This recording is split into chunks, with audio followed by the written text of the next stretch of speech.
Yo, yo, yo, yo, yo, yo, yo. Yo, yo. Tap in, tap in. Thumbs up, give me a like. Subscribe to the YouTube channel 82 Kings. You know what it is. Check out the shirt. Check out the shirt. Yeah. I know y'all can't see my shorts. Well, hold up. I got the. hold up. I'm about to show y'all. I got the 1989 University of Michigan basketball team shorts, the throwbacks.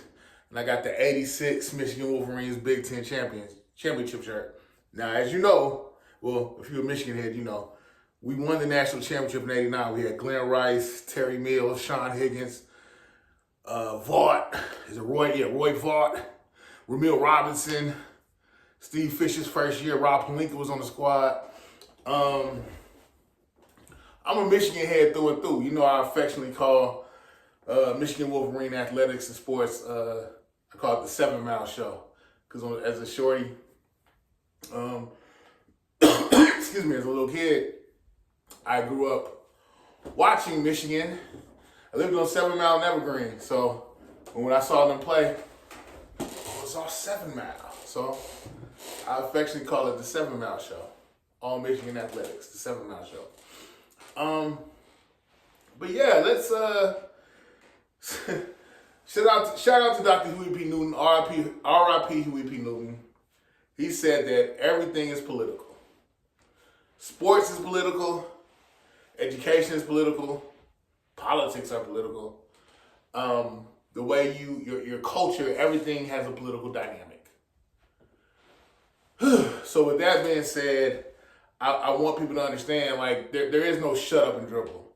There is no just be an athlete. There is no stay in your lane. Politics is ubiquitous, and it flows as the ebb and flow. It interacts with every dynamic of society. I remember a white guy had told me a long time ago, he said, you may want nothing to do with politics. Look me in my face. You may want nothing to do with politics, but politics will always have something to do with you. Let me say it again. You may want nothing to do with politics, but politics will always have something to do with you. Okay? So we don't exist in a bubble or a vacuum. All these moving parts intersect and they influence one another. So everything is political. Again, everything is political. Oh yeah, I forgot. Reporting live from the Dogon. Thumbs up, give me the likes. Thumbs up, give me the likes. Yeah, so with that being said, I am a Michigan fan through and through. Through and through. You know what it is. Yeah, so Maurice, MACK, why do you keep saying that? MACK, what's up? What's really good? What's good, fam? What's up? Okay, I just found out that the University of Michigan just got rid of their Diversity, Equity, and Inclusion program. DEI. Seeing it, I am in Michigan football groups online. I am in Michigan basketball groups online. And it's very disheartening seeing some of the things that I see posted in said groups.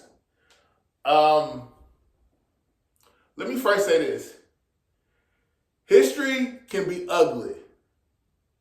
But if you take a step back and look at it objectively, you can right the wrongs and push society forward.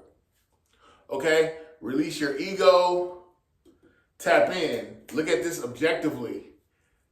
And I feel like, I think it was Faulkner. He said the past is never in the past. It's not. But I feel like if you learn from the past, you can right the wrongs, make a better present, a better future. Let me say this. America has, look me in my eyes. America has never been a meritocracy. Okay? Within a historical context, you look at the foundation of this country. It was created for wealthy white men to own land, property, have resources and wealth, and even own people. Thomas Jefferson was a great scholar, very cerebral, very much an intellectual, but he owned slaves. And he understood power dynamics. And I think, yeah, not even think, I know he had said something about fearing reprisal from African Americans, from slaves, as a result of the wrongs and the injustices that they had to incur.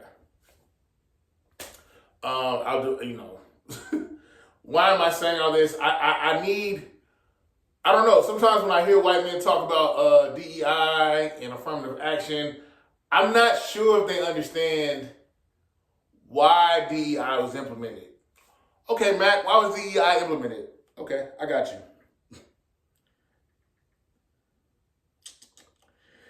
DEI, diversity, equity, and inclusion initiatives emerged to address historical inequities and promote fair treatment and equal opportunities for all, particularly for those from marginalized groups in workplaces and educational institutions.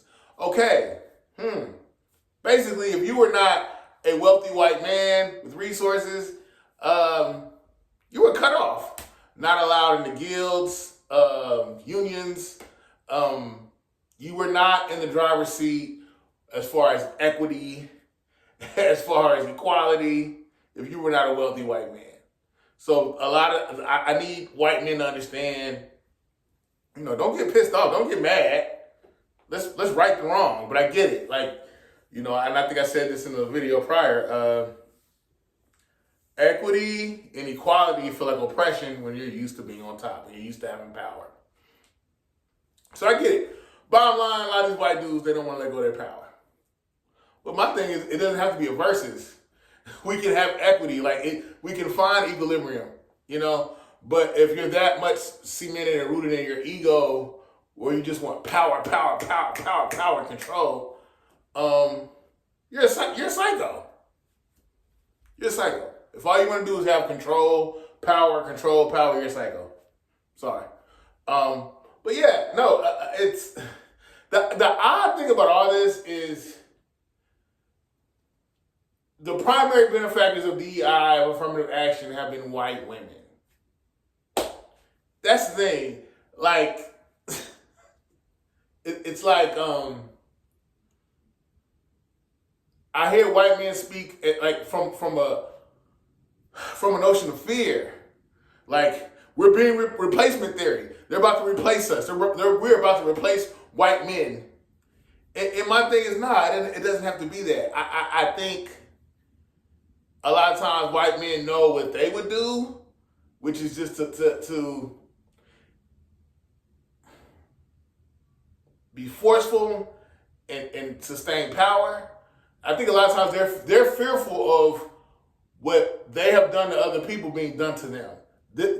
Ultimately, white men. Ultimately, I feel like wealthy white men fear becoming a marginalized group. When this country was established, our forefathers did not foresee it becoming a melting pot. It was supposed to be white men at the top. Everybody else are the burden bearers in society. Okay? And I get it. Merit. Pull yourself up by the bootstraps. Pull yourself up by the bootstraps. You get things based off merit. But the thing is, the functionality of this country has never been based off merit. It's been rooted in nepotism. It's been rooted in white male patriarchal hegemony. I mean, it is what it is. So ultimately, the University of Michigan, I think they had $250 million or more. Don't quote me on that, but there's a large sum of money that they have been getting to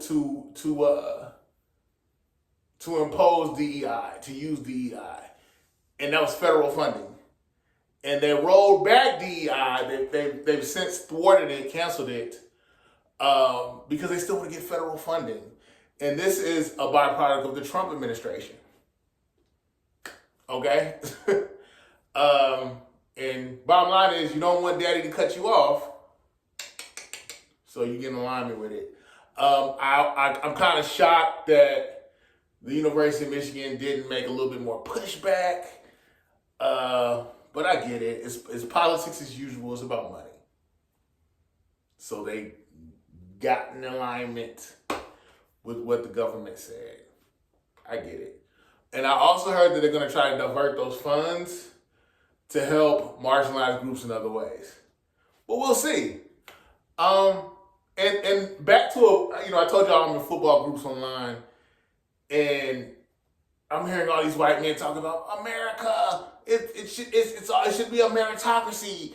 It's not about the color. It's not about the race. You should get things based off merit. But my thing is, I need these same white men that scream this from the mountaintops, that vehemently scream this, understand that that's why DEI and affirmative action were implemented, because things weren't based off of merit and skill. It was centered around race. Again, if you were not a wealthy white man with resources, yeah, you get. And in some ways, I just want to say, a white man, you got cut off. You were systemically oppressed. Okay? It is what it is. We don't live in a post-racial society, so stop all that.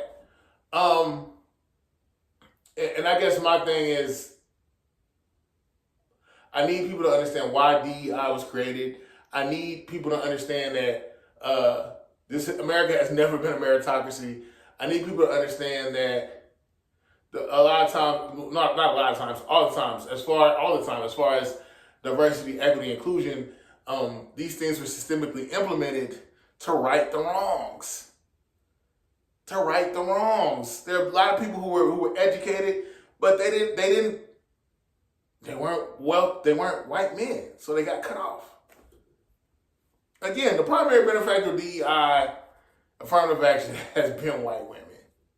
So I need white people to kind of sit back and think, okay, why is that? What's going on? But yeah, I feel like how do I say this? What would happen if the black athlete, specifically Bryce Underwood, specifically Trey Donaldson, specifically Namari Burnett, specifically Shamari Earls, specifically Andrew Babaloa, specifically Derek Moore, specifically TJ Guy, specifically Sharon Moore, if they stood in solidarity and said, no, we're going to protest and right this wrong. But I get it. I mean, they I get it. I just think it's just interesting to me to see that some of these same white people, specifically white men, are cool with black athletes excelling on the field, but they're not cool with black people excelling in other. They're cool with black athletes excelling on the basketball court, in the field, football field, but they're not cool with black people collectively as a whole thriving and building their own institutions. Interesting. But my dad used to always tell me America is a great social experiment. We are a young country. We are a social experiment. I believe in the promise of America. I believe that we can not justice can be born. Okay, but I just think the fear and the fear, the whole replacement theory, white men being fearful is what stagnates this country. But again, I get it that when you're used to being the centerpiece and you're told that you're exceptional and you have a whole infrastructure that's created at your behest, who wants to give that up? I get it. But yeah, this is why I am in favor of black people having their own institutions. I'm in favor of black people, and my thing is, from the spectrum of DEI, I'm speaking as a black man, as a heterosexual black man. So I'm thinking about how it affects my community specifically.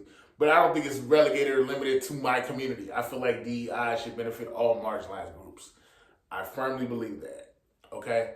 But in context of my struggle, I think this is why black people need to pour into each other, pour into our communities.